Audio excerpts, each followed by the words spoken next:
Кто там? Кто стучится ко мне в дверь? О, привет, Айзунька. Пішли. Пошли, моя доця.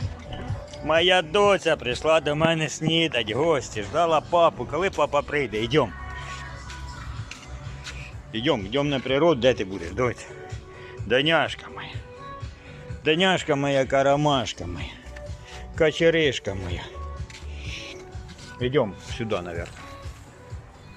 Опа. Сейчас папа тобі щось достане, потім ще дам. Опа, давай. М'яско. Свіженьке м'яско. На, моя донечка.